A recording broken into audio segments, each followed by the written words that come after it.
نحمده ونصلي على رسوله الكريم أما بعد فأعوذ بالله السميع العليم من الشيطان الرجيم من همزه ونفخه ونفثه بسم الله الرحمن الرحيم رب اشرح لي صدري ويسر لي أمري واحلل عقدة من لساني يفقهوا قولي رب زدني علما اللهم فقهنا في الدين سبحانك لا علم لنا إلا ما علمتنا انک انت العلیم الحکیم رب یسر ولا تعسر وتمم بالخیر وبک نستعین۔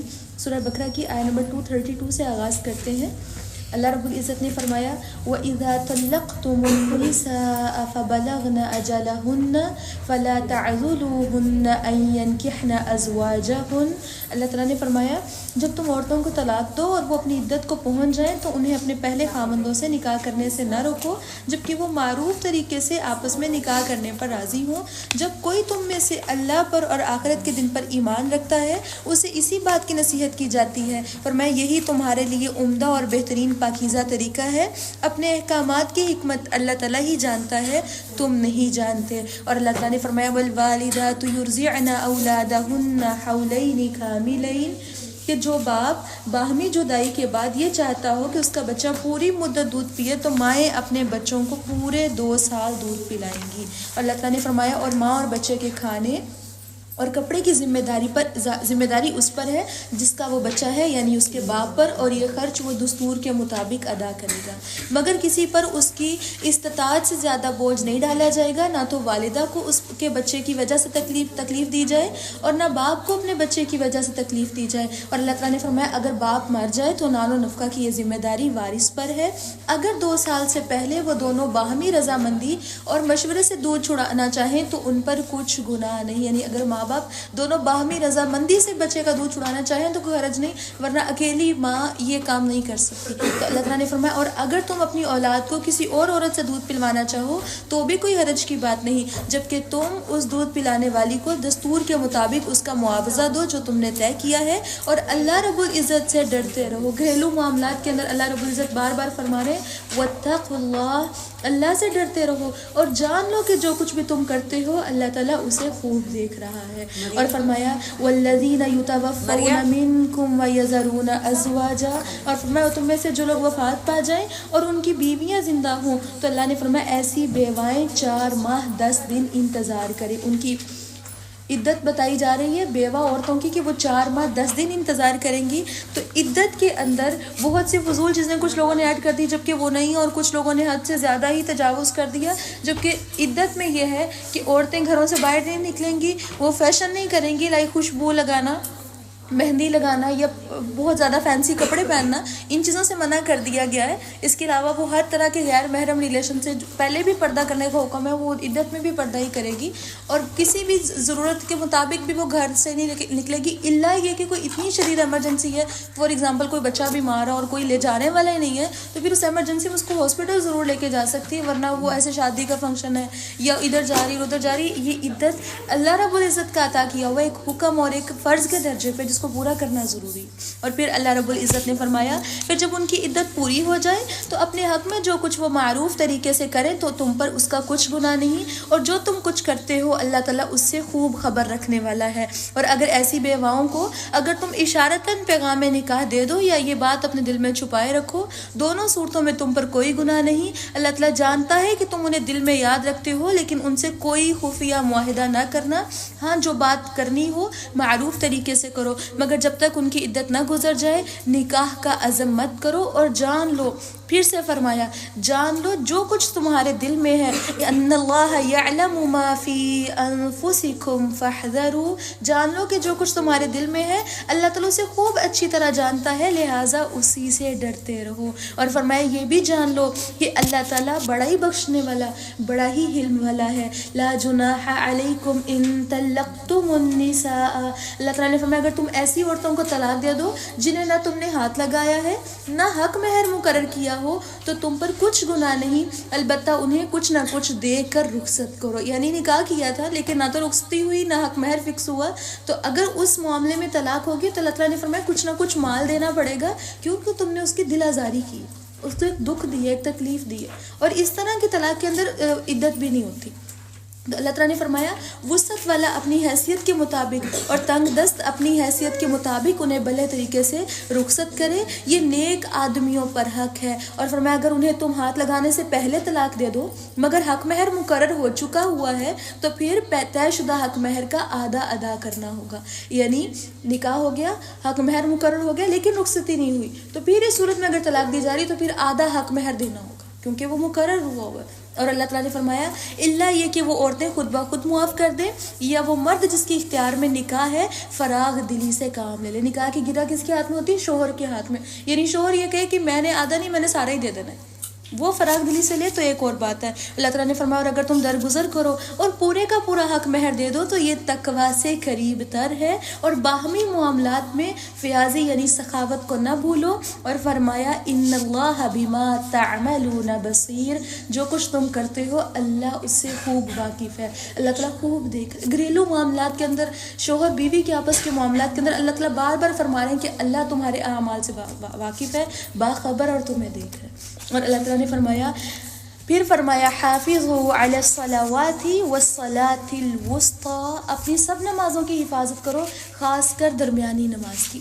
دیکھیں احکامات تو طلاق کے چل رہے تھے، احکامات تو خاندانی مسائل کے چل رہے تھے، لیکن یہ سینٹر میں نماز کا حکم کہاں سے آ گیا؟ آپ سب یہ بات جانتے ہیں کہ جب گھریلو لڑائیاں یا فتنہ یا فساد چل رہا ہو، عدالتوں کے چکر لگ رہے ہوں، اللہ نہ لگوائے کسی کے، لیکن سب سے زیادہ جو مسئلہ خراب ہوتا ہے ان میں جو چیز چھوٹتی ہے وہ انسان کی فرض نماز ہوتی ہے۔ انسان فرض نمازیں چھوڑتا ہے، تو اللہ تعالیٰ نے فرمایا تمہیں نمازوں کی حفاظت کرنی، ان چکروں میں پڑھ کے کہیں ایسا نہ تم اپنے رب کو بھول بیٹھو، تمہیں فرض نمازوں کی حفاظت کرنی ہے۔ اور اللہ رب العزت نے ان میں خاص طور پر ایک نماز کا ذکر کیا اور وہ درمیانی نماز۔ اس میں ہوا صلاۃ العصر کا لفظ، اس میں پہلے آیات کی تفسیر اندر عربی کے اندر ہی لکھی ہوئی تھی جس کو بعد میں مٹایا گیا اندر سے۔ حضرت عائشہ اور جب عمر فاروق رضی اللہ تعالیٰ عنہ نے مل کر جب قرآن کو ترتیب دیا اور یہ سب کچھ کیا تو اندر سے وہ لفظ ہٹا دیا تھا کہ لفظ یہ نماز جو ہے صلاۃ الوسطیٰ جو ہے وہ عصر کی نماز ہے۔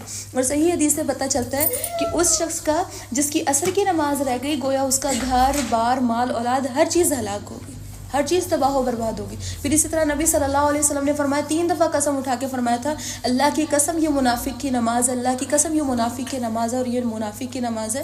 صحابہ نے پوچھا تھا یہ کون سی ایک نماز اور ایک منافق کی؟ تو نبی صلی اللہ علیہ وسلم نے فرمایا وہ شخص جو بیٹھا رہتا ہے انتظار کرتا رہتا ہے، جب دیکھتا ہے کہ سورج شیطان کے 2 سینگوں کے درمیان ڈوب رہا ہے تو اٹھ کے کوے کی طرح 4 ٹھونگے مار لیتا ہے، جلدی جلدی نماز پڑھ لیتا ہے۔ تو عصر کی نماز کو اول وقت میں ادا کرنا چاہیے۔ اور دوسری بات یہ کہ صرف عصر کو نہیں بلکہ ہر نماز کو اول وقت میں ادا کرنے کے بارے میں حدیث سے پتہ چلتا ہے کہ اس بندے کے بارے میں نبی صلی اللہ علیہ وسلم فرماتے ہیں کہ اللہ تعالیٰ نے ضمانت دی ہے کہ اس کو جنت میں گھر ملے گا، یعنی اس کی جنت پکی ہے۔ لیکن وہ شخص جو نمازیں لیٹ کر کے پڑھتا بلا وجہ لیٹ کر کے پڑھتا اس کے لیے کوئی ضمانت نہیں ہے، چاہے تو عذاب دے، چاہے تو جنت میں داخل کرے، چاہے تو جہنم میں بھیجے۔ لیکن چند تھوڑے منٹوں کے فاصلے میں تھوڑا سا فرق پڑھنی تو ہے، تھوڑی دیر بعد بھی پڑھنی ہے، پہلے بھی پڑھنی۔ تو اول وقت میں پڑھنے سے کیا ہوتا ہے کہ اللہ تعالیٰ کا ایک وعدہ ہے کہ اس کو جنت میں جگہ ملے گی، اس کی بخشش کا وعدہ ہے اللہ تعالیٰ نے کیا۔ اللہ تعالیٰ سے دعا ہے کہ اللہ رب العالمین ہمیں اول صف میں یوں کہہ لیں کہ اول وقت میں نماز پڑھنے والا بنائے۔ اور اسی طرح حدیث سے پتہ چلتا ہے کہ جو کام اللہ رب العزت کو سب سے زیادہ پسند ہے، سب سے زیادہ جو پسندیدہ کام ہے وہ اول وقت میں نماز پڑھنا۔ اور پھر اللہ تعالیٰ نے فرمایا وَقُومُوا لِلَّهِ قَانِتِينَ، اور اللہ کے حضور ادب سے کھڑے ہوا کرو۔ نماز پڑھ رہے ہیں، خواہ وہ تراویح ہے، خواہ وہ فرض نماز ہے، خواہ وہ سنت ہے، خواہ نفل ہے، جب نماز میں کھڑے ہو جائیں آس پاس کسی کو چھیڑنا یا پھر نماز میں حرکت کرنا، بلا وجہ کپڑوں کو سیٹ کرتے رہنا، اللہ تعالیٰ نے فرمایا اللہ کے سامنے کھڑے ہو، فرما بردار بن کے کھڑے ہو جاؤ، عاجز بن کے کھڑے ہو جاؤ۔ اور اللہ تعالیٰ نے فرمایا اگر تم حالت خوف میں ہو تو خواہ پیدل ہو یا سوار جیسے بھی ممکن ہو نماز ادا کر لیا کرو، جب امن میسر آ جائے تو اللہ کو اسی طریقے سے یاد کرو جو اس نے تمہیں سکھایا ہے جسے تم پہلے نہیں جانتے تھے۔ قصر نماز خوف کا حکم دیا جا رہا ہے۔ تو اللہ تعالیٰ نے فرمایا تم میں سے جو لوگ فوت ہو جائیں اور ان کی بیویاں موجود ہوں تو وہ اپنی بیویوں کے حق میں وصیت کر جائیں کہ سال بھر انہیں نان و نفقہ دیا جائے اور انہیں گھر سے نہیں نکالا جائے گا۔ یہ حکم اب منسوخ ہو چکا، اور اس کی منسوخ جو آیت جو ناسخ والی آیت ہے وہ پیچھے بھی ہم نے پڑھی کہ وہ 4 مہینے 10 دن کی عدت گزاریں گے اور اس کے بعد وہ آزاد ہیں، یعنی وہ جہاں چاہیں نکاح کر سکتی ہے۔ لیکن یہاں پر اللہ تعالیٰ نے فرمایا یہ پہلے حکم تھا کہ جب کوئی اور شوہر یعنی فوت ہونے والا ہے، بیمار ہے، تو وہ وصیت کر کے جائے گا کہ میری بیوی کو پورا 1 سال نان و نفقہ دیا جائے گا اور اسے گھر سے نہیں نکالا جائے گا۔ تو اللہ تعالیٰ نے فرمایا لیکن اگر ان عورتوں کے ذہن میں اپنے لیے کوئی اچھی تجویز ہو اور وہ خود بخود گھر سے چلی جائیں تو تم پر کوئی گرفت نہیں، اللہ تعالیٰ صاحب اقتدار، اختیار اور حکمت والا ہے۔ اور فرمایا اسی طرح متعلقہ عورتوں کو معروف طریقے سے کچھ دے دلا کر رخصت کرنا چاہیے، اور یہ بات متقین کے لیے انتہائی ضروری ہے۔ اللہ تعالیٰ اسی انداز سے اپنے احکامات صاف صاف بیان کرتا ہے، امید ہے کہ تم سمجھ سے کام لوگے، شاید کہ تم عقل سے کام کرو۔ اور اللہ تعالیٰ نے فرمایا الم تر الی الذین خرجوا من دیارہم، کیا آپ نے لوگوں کے حال پر بھی غور کیا ہے جو موت کے ڈر سے اپنے گھروں سے نکل گئے تھے، حالانکہ وہ ہزاروں کی تعداد میں تھے۔ اللہ تعالیٰ نے انہیں کہا مر جاؤ، چنانچہ وہ راستے ہی میں مر گئے، پھر اللہ نے انہیں پیغمبر کی دعا کی وجہ سے زندہ کر دیا۔ ہوا کچھ یوں تھا کہ طاعون کی وبا پھیل گئی تھی۔ طاعون اس قدر پھیلا تھا بنی اسرائیل کے لوگوں میں، جب طاعون کی وبا پھیلی، جیسے کرونا وائرس تھا وہ ایک سے دوسرے کو لگ رہا تھا یا ایسے، تو وہ طاعون کی وبا ایسی تھی کہ وہ پھیل رہی تھی۔ تو لوگوں نے سوچا کہ ہم یہاں پہ رہیں گے تو ہم مر جائیں گے، تو ہزاروں کی تعداد میں لوگ تھے جو وہاں سے ڈر کے بھاگ گئے، نکل کھڑے ہوئے کہ یہاں رہے تو مر جائیں گے، تو اپنی زندگی بچاتے ہیں اور نکلتے ہیں۔ اللہ تعالیٰ نے فرمایا موت کے ڈر سے بھاگے تھے، اللہ تعالیٰ نے رستے میں سب کو ہی موت دے دی، سب کو مار کے رکھ دی۔ پھر ایک نبی نے دعا کی کہ اللہ ان سب کو زندہ کر دیا جائے، تو اللہ کے حکم سے ان کو زندہ کیا گیا۔ تو دیکھیں جہاد آگے، چونکہ جہاد کا ذکر آ رہا ہے اس لیے ہائی لائٹ کیا گیا ہے کہ جہاد میں دین کے کام اکثر انسان اس لیے نہیں کرتا کہ اس طرح کہ ہمیں موت نہ آ جائے یا ہم مر جائیں گے تو کیا بنے گا۔ تو اللہ رب العزت نے فرمایا کہ وہ لوگ موت کے ڈر سے بھاگے تھے، لیکن کیا ہوا، موت کے ڈر سے بھاگے تھے، اللہ تعالیٰ نے راستے میں موت دے دی اور وہ اپنے آپ کو بچا نہیں سکے۔ تو اللہ رب العزت نے فرمایا اللہ تعالیٰ یقیناً لوگوں پر بڑا فضل کرنے والا ہے، لیکن لوگوں کی اکثریت ایسی ہے جو اللہ کا شکر ادا نہیں کرتی۔ اور فرمایا وَقَاتِلُوا فِي سَبِيلِ اللَّهِ، اللہ تعالیٰ کے راستے میں جہاد کرو، یعنی موت سے مت ڈرو۔ اور فرمایا جان لو کہ اللہ تعالیٰ ہر ایک کی سننے والا اور سب کچھ جاننے والا ہے۔ پھر فرمایا من ذا الذی یقرض اللہ قرضا حسنا، کون ہے جو اللہ کو قرض حسنا دے تو اللہ اسے کئی گنا بڑھا چڑھا کر دے۔ اللہ کو قرض حسنا، اب دیکھیں اللہ تعالیٰ نے انسان کو خود دی ہے، کتنا کچھ دی ہے، ہمیں رزق دیا، ہمیں صحت دیا، ہمیں مال دیا، ہمیں صلاحیتیں دی ہیں، لیکن اللہ رب العزت نے مطالبہ کیا کہ کون ہے جو اللہ کے ساتھ تجارت کرے گا۔ ایک ٹریڈنگ ہم دنیا میں کرتے ہیں، دنیا میں انویسٹمنٹ کرتے ہیں، بدلے میں ہمیں کچھ نہ کچھ ملتا ہے، اور ایک ٹریڈنگ کا اللہ نے حکم دیا ہے کہ کون ہے جو اللہ کے ساتھ لین دین کرے گا، اللہ کو قرض حسنہ دے گا۔ قرض حسنہ سے مراد ایسا قرضہ ہے جو صرف اللہ کی رضا کے لیے فقیروں یا مسکینوں یا محتاجوں کو دیا جائے۔ اللہ تعالیٰ نے فرمایا گویا تم مسکینوں کو نہیں دے رہے، تم یتیموں کو نہیں دے رہے، تم محتاجوں کو نہیں دے رہے، وہ ایک تجارت کر رہے، وہ ایک قرض دے رہے ہو جو تم مجھے دے رہے، اور اس کا ریوارڈ تمہیں ان بندوں سے نہیں بلکہ کس نے دینا ہے، اللہ رب العزت نے دینا ہے۔ اور کیسے دینا ہے، اللہ رب العزت نے خود فرمایا فَيُضَاعِفَهُ لَهُ أَضْعَافًا كَثِيرًا، وہ اس ایک کو کئی گنا بڑھا دے۔ حدیث سے پتہ چلتا ہے کہ ایک انسان جب خالص اللہ کی رضا کے لیے کھجور کا ایک آدھا ٹکڑا بھی اللہ کے راستے میں صدقہ کرتا ہے اللہ کی رضا کے لیے، تو اللہ کے نبی صلی اللہ علیہ وسلم فرمایا اللہ تعالیٰ اس کی ایسی پرورش کرتے ہیں جیسے کوئی تم میں سے اپنے مینڈے کے بچے کی، یعنی کسی چھوٹے سے بچے کی پرورش کرتا ہے کسی جانور کے، تو کل قیامت کے دن جب اس کو ریوارڈ ملے گا تو وہ احد پہاڑ کے برابر ہوگا۔ مطلب اللہ تعالیٰ اس کا وہ اجر بڑھاتے رہتے ہیں یہاں تک کہ وہ احد پہاڑ کے برابر ہو جائے۔ تو اللہ رب العزت سے دعا ہے کہ اللہ رب العالمین ہمیں واقعی حق ادا کرنے کی توفیق عطا فرمائے۔ اور پھر آپ لوگوں نے پہلے بھی سنا تھا کہ صحابہ کرام اس کے علاوہ سلف صالحین پیسے جوڑ کے رکھا کرتے تھے، اور پیسے کیوں جوڑا کرتے تھے؟ آج ہم سب بھی پیسے جوڑتے ہیں، بہت سے لوگ پیسے جوڑتے ہیں، کیوں جوڑتے ہیں؟ ہم فلاں شادی میں شاپنگ کریں گے عید کے لیے یا فلاں کے لیے، لیکن صحابہ کرام اور سلف صالحین پیسے جوڑا کرتے تھے کہ ہم رمضان میں صدقہ کریں گے۔ کیوں؟ کیونکہ رمضان میں تو سنت کا اجر فرض کے برابر ہے، نفل کا اجر فرض کے برابر ہے، تو امیجن کیجئے وہ صدقہ جس کے بارے میں اللہ رب العزت نے خود فرمایا تم ایک دو، تمہیں ایک کے بدلے میں 700 تک یا اس سے بھی کئی گنا زیادہ بڑھا کر ملے گا، تو امیجن کیجئے اس کا اجر رمضان میں کتنا بڑا ہوا۔ اللہ تعالیٰ سے دعا ہے کہ اللہ رب العالمین ہمیں بھی یہ صدقہ کرنے والوں میں شامل فرمائے۔ اور اللہ تعالیٰ نے فرمایا اللہ تعالیٰ ہی لوگوں کا رزق تنگ اور کشادہ کرتا ہے اور اسی کی طرف تم لوٹائے جاؤ گے۔ اللہ تعالیٰ نے فرمایا الم تر الی الملأ من بنی اسرائیل من بعد موسیٰ، کہ آپ نے موسیٰ علیہ السلام کے بعد بنی اسرائیل کے سرداروں کا معاملہ پر بھی غور کیا ہے؟ جب انہوں نے اپنے نبی سے کہا تھا کہ ہمارے لیے ایک بادشاہ مقرر کرو تاکہ ہم اللہ کے راستے میں جہاد کریں، نبی نے ان سے کہا کہیں ایسی بات نہ ہو کہ تم پر جہاد فرض کر دیا جائے اور تم لڑنے سے انکار کر دو۔ بڑا ظالم بادشاہ تھا، قوم کے لوگ بڑے ظالم تھے، انہوں نے بڑا ان پہ ظلم ڈھائے تھے، تو انہوں نے خود مطالبہ کیا تھا کہ میں جہاد کا حکم کیوں نہیں دیا جاتا۔ وہ کہنے لگے یہ کیسے ہو سکتا ہے کہ ہم اللہ کے راستے میں جہاد نہ کریں جبکہ ہمارے گھروں سے نکال کر بال بچوں سے ہمیں جدا کر دیا گیا ہے۔ پھر جب ان پر جہاد فرض کر دیا گیا تو سوائے چند آدمیوں کے سبھی اپنے وعدے سے پھر گئے، اور اللہ تعالیٰ ایسے ظالموں کو خوب جانتا ہے۔ اللہ کے نبی نے ان سے کہا تھا کہ اللہ نے تمہارے لیے طالوت کو بادشاہ مقرر کیا ہے۔ وہ کہنے لگے کہ بھلا ہم پر حکومت کا حقدار وہ کیسے ہو سکتا ہے؟ اس سے زیادہ تو ہم خود حکومت کے حقدار ہیں، اس کے پاس تو کچھ مال و دولت بھی نہیں ہے۔ نبی نے کہا اللہ نے تم پر حکومت کے لیے اسے ہی منتخب کیا ہے، وہ ذہنی اور جسمانی اہلیتوں میں تم سے زیادہ ہے، اور اللہ جسے چاہے اپنی حکومت میں سے نوازے، وہ بڑی وسعت والا اور جاننے والا ہے۔ ان کے نبی نے ان سے کہا طالوت کی بادشاہی کی علامت یہ ہے کہ اس کے عہد حکومت میں وہ تمہارے پاس وہ صندوق واپس آ جائے گا جس میں تمہارے رب کی طرف سے سکون قلب کا سامان ہے، اور وہ باقی اشیاء بھی ہے جو آل موسیٰ اور آل ہارون چھوڑ گئی تھی، اس صندوق کو فرشتے اٹھا لائیں گے۔ اگر تم ایمان والے ہو تو اس واقعے میں تمہارے لیے کافی نشانیاں ہیں۔ تابوت سکینہ لفظ آپ نے کئی دفعہ سنا ہوگا۔ اس صندوق کے اندر ملتا ہے کہ پتھر کی وہ تختیاں تھیں جو کوہ طور پر اللہ تعالیٰ نے موسیٰ علیہ السلام کو عطا کی تھی۔ ہم تختی سوچتے ہیں نا تو ہم سمجھتے ہیں شاید لکڑی کی تختی ہوگی، لیکن وہ تختی کس چیز کی تھی؟ پتھر کی تختیاں تھیں جن کے اوپر وہ تورات لکھی ہوئی تھی۔ تورات کا اصل نسخہ بھی تھا جسے موسیٰ علیہ السلام نے خود لکھوایا تھا۔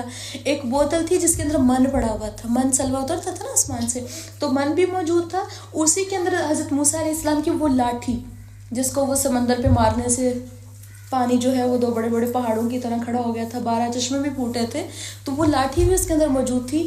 ہوا کیا تھا، اس صندوق کے اندر کافی ساری چیزیں تھیں اس طرح کی، لیکن یہ صندوق چونکہ یہ بنی اسرائیل کے پاس تھا تو کسی اور قوم نے جب ان پہ ظلم زیادتیاں کی، ہم نے کئی دفعہ پڑھا ہے کہ ان کے اوپر بڑی دفعہ ظالم حکمران مسلط ہوئے، تو یہ ان سے چھن گیا تھا، یہ ان سے لے گئے تھے، اور ان کا عقیدہ یہ تھا کہ جس کے پاس وہ صندوق ہوتا ہے نا، چونکہ تابوت سکینہ ہے، جس کے پاس ہوتا ہے وہ کامیاب ہوتا ہے، یعنی وہ فتح پاتا ہے، وہ ملک فتح یاب ہوتا ہے۔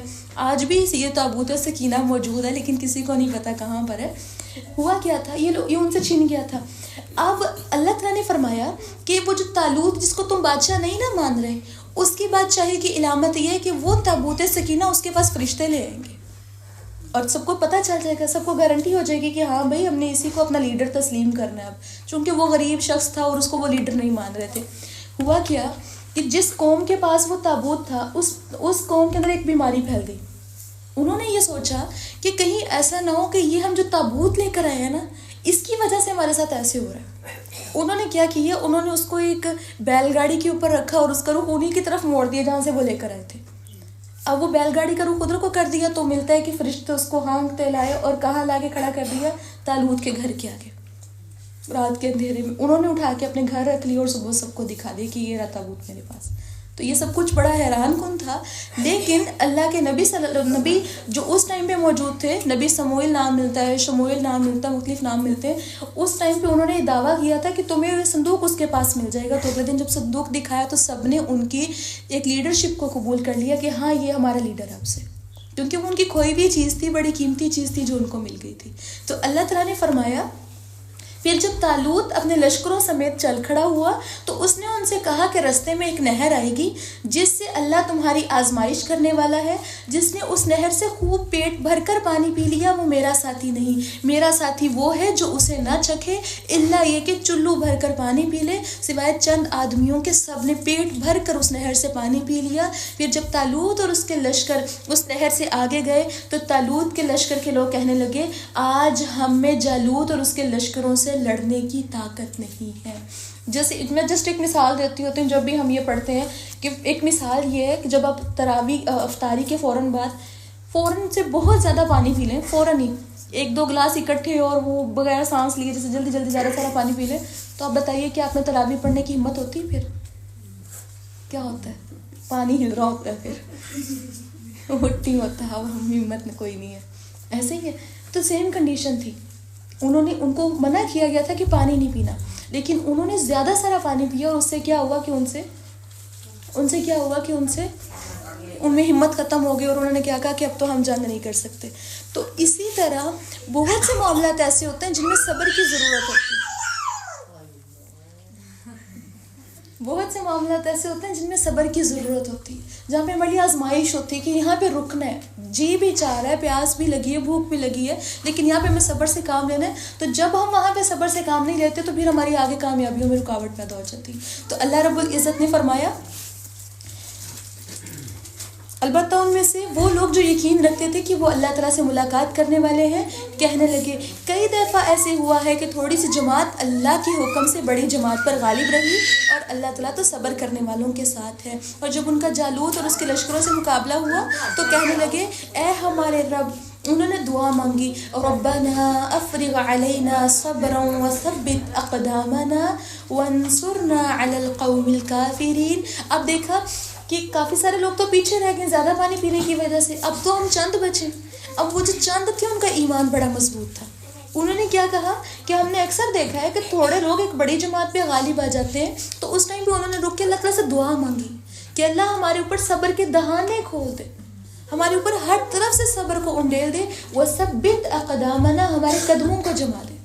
ہمارے اندر دل میں صبر ہوگا، ہمیں ہمارے پاؤں جمے ہوئے ہوں گے تو وانصرنا علی القوم الکافرین، پھر ہماری مدد کر کافر قوم کے مقابلے میں. دیکھیں یہ دعا جو ہمیں بھی مانگنی چاہیے، اس لیے نہیں کہ ہم یہ سوچیں کہ اچھا ہم کون سا کسی کافر قوم سے جنگ کرنے کے لیے جا رہے ہیں تو ہمیں دعا مانگنے کی کیا ضرورت ہے. اصل حقیقت یہ ہے کہ ہمیں نیکیوں پر کیا جماؤ نہیں چاہیے، کیا ہمیں برائیوں سے بچنے کے لیے جماؤ نہیں چاہیے، کیا ہمیں صبر نہیں چاہیے، نیکی پر صبر، گناہ سے صبر، لوگوں کے رویوں پر صبر.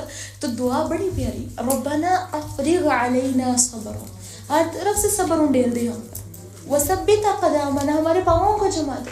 دنیا میں اگر یہ قدم جمے ہوئے ہوں گے تو آپ اچھی طرح جانتے ہیں، میں نے آپ کو پہلے بھی کئی دفعہ بتایا، ہم اس پل صراط جو پھسلن سے بھرا اس کو پار کر پائیں گے، پھر ہی کامیاب ہو سکتے ہیں.